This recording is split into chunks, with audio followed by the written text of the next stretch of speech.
এটা কি তোমার ছেলে? হ্যাঁ, জোরে কথা বলো। তোমার ছেলে শেয়ার করছে তার ছেলে, ঠিক আছে? এখন তুমি কি ডিসিশন নিছো বলো? তুমি এখানে থাকবা, এই তো? তাহলে তোমার সন্তান কি করবা? সন্তান দেহের পেট থেকে হয়েছে না আমার পেট থেকে হয়েছে? হ্যাঁ, তোমার সন্তান কি করবা বলো? হ্যাঁ, তুমি তো তার এখনো তালাক দাও না, তুমি তো থাকতে পারবা না। এখন তুমি তার স্বামী, মাথাটা একটু তার ওয়াইফ। প্রিয় বন্ধুরা, দেশ এবং প্রবাসে যে যেখান থেকে আমাদের এই ভিডিওগুলো দেখছেন সবাইকে অসংখ্য অসংখ্য ধন্যবাদ। প্রিয় বন্ধুরা, আজকে আরো একটি চাঞ্চল্যকর ঘটনা নিয়ে হাজির হয়েছি আপনাদের সামনে।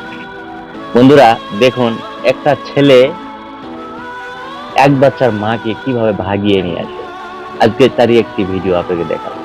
প্রিয় বন্ধুরা, তার কিন্তু বাচ্চা আছে এবং তার স্বামী আছে। এখন সে তাকে কিভাবে ভাগিয়ে নিয়ে আসলো, আজকের এই ভিডিওতে থাকবে সেই তথ্য। প্রিয় বন্ধুরা, সম্ভবত ঘটনাটা ঘটিয়েছে মাদারীপুর এলাকায়। এই ছেলেটি সাংসারিক কাজ করে এবং মেয়েটির একটা সংসার আছে।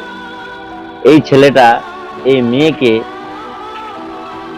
ভুলিয়ে ভালিয়ে ডাইরেক্ট রাতের বেলা বাচ্চা সহ সে বের করে নিয়ে চলে আসছে।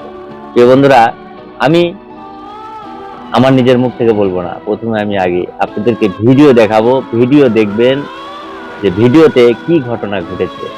তো প্রিয় বন্ধুরা, চলুন আমরা আগে এই ভিডিওটি বিস্তারিত শুনে নেই, তারপরে আমরা এই ভিডিওর বিষয়ে কথা বলবো। তো চলুন। এটা কি তোমার ছেলে?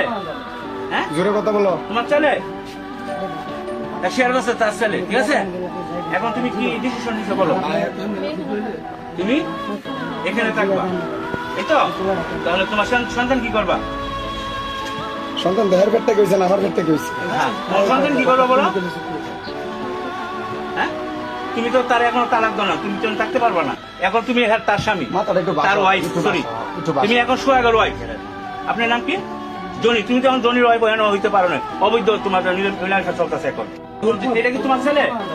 হ্যাঁ, জোরে কথা বলো। তোমার ছেলে? প্রিয় বন্ধুরা, ভিডিওটি দেখলেন। আপনারা এই ভিডিওতে এই ছেলে এবং মেয়ে উভয় পক্ষ নিজের মুখেই কথাগুলো শুনেছেন। কথাটি শুনে আপনার কাছে কি মনে হলো? বন্ধুরা, আমি আমার দেশের প্রশাসন এবং আমার দেশের যে প্রধানমন্ত্রী আছেন তার কাছে আমার আহ্বান থাকবে যে এই ধরনের কার্যকলাপ ঠেকাতে যত কঠিন পদক্ষেপ নেওয়া লাগে আপনি অবশ্যই নেবেন মাননীয় প্রধানমন্ত্রী। কেননা আমার দেশে এই ধরনের ঘটনাগুলো রহরহ ঘটে চলছে। আর যে বোনটি এই ঘর থেকে বাচ্চা নিয়ে বের হয়ে আসছে, তার স্বামীর কি অবস্থাটা এবং সে যে ঘর থেকে বের হয়ে আসছে তার কোনো নিশ্চয়তা আছে কিনা যে এই ছেলেটির সাথে সে সংসার করে খেতে পারবে।